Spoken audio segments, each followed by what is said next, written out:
Welcome to the Future of Brands London, the headline set. No pressure.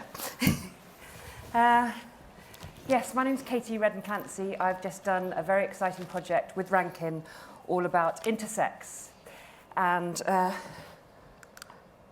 here is our star, River Gallo, intersex actor and filmmaker. What is intersex? Good question. I certainly asked that when my best friend came out as transgender and introduced me to the spectrum of gender. Intersex people are born with variations in their biology and their genetics, so they are born in between the male and female binary. 1.7% of people are born intersex, the same amount of people who are born with red hair, but intersex people are fighting serious discrimination. So I'm very excited to be here talking about the power of creative ideas driving brand growth. With the iconic photographer, publisher, film director, cultural provocateur / legend, Rankin. Thank you. The world is literally turned upside down. What I find really fascinating, especially about the digital revolution, is as people are becoming more and more like brands every day, like they're becoming homogenous, they're becoming two-dimensional, they're becoming filtered. What brands have to do is they have to become more like people. So when people come to me for these types of projects, I'm like, yeah, this is brilliant. We should all be doing stuff like this. Can you give us a glimpse of how the creative process works with you guys?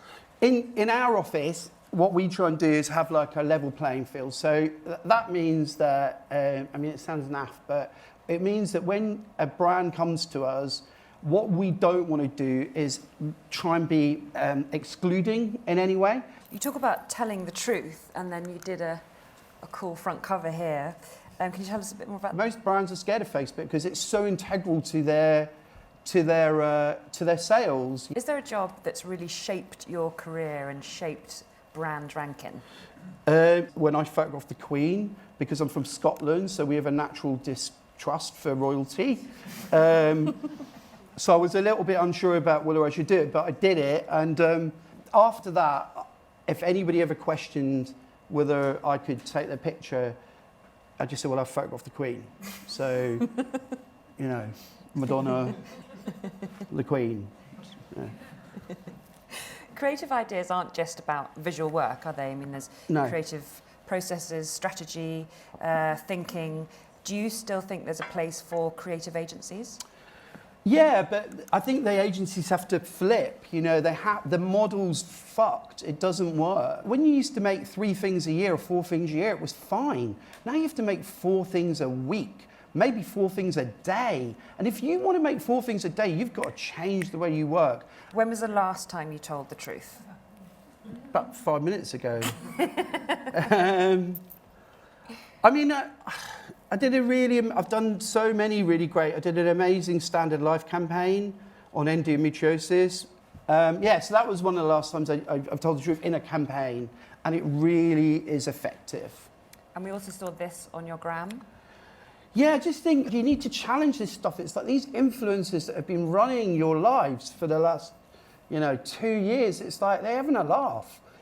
Put some integrity back into it, and hopefully we can change the industry a little bit, because that's what I'm here to do, and that's why we have the expression we want to change the world. Anyone can be a creator now, can't they? Even if you have a glamergency. This is just it's fun. me again. I'm in North London in my studio. I'm doing a beauty shoot. Oh, hold on. It's the glamour phone. Glamergency. What service do you require? So I'm a 53-year-old on TikTok. It feels weird. And my wife keeps asking me why I keep taking selfies. And I'm like, I'm not taking selfies, I'm exploring the medium. So you said that your purpose was to change the world. So Yeah. when you first started in your career, was this always your purpose? Has this evolved over time? I didn't think I could change the world when I first started. And, I got into photography because I couldn't draw. Thank you, this is all really interesting. Back to Dove, so obviously at the time that was an amazing move in terms of real beauty, and I know you're saying that maybe there's not so much of that at the moment. Earlier in campaign this week, it was reported that eating disorders are on the rise. So although we have all of this body positivity, it's not filtering through into how people are feeling. No, well, it's worse than that, yeah. It's worse. It's worse than that, yeah. It's not filtering through. It's filtering through. It's not having an effect. Exactly. Yeah. And similarly with kind of diversity in advertising, I think it's improving, but also racial hatred is on the rise, as is attacks with disabilities. What would be, because there's a lot of brands in the room, do you have any advice going beyond just improving the diversity of creative, like what they can be doing to make actually a real impact? Yeah, that's a really good question. I mean, weirdly, when we were prepping for this, we talked about this a lot, and my my thoughts on it are quite extreme, but the self-harming and body dysmorphia and things like that. If you actually look at the industry, they're doing a lot of really good stuff. But unfortunately, on a mobile phone, which is completely addictive and designed to be addictive, the social media platform that the kids are using is addictive and is designed to be addictive. And then the app that they're using to change their bodies, that's addictive as well. It's kind of gamified, which is even worse. So no one's talking about these 10, 11, 12-year-old kids. They're changing their faces, and then they're asking their parents, and I'm sure some of you are experiencing this, to have plastic surgery or Botox by the time they're 14, 15, 16. Now, to me, that's what we should be discussing. Well, thank you very much. Thank you very much for joining us here. Thank you. Thank you to Rankin. That's a wrap.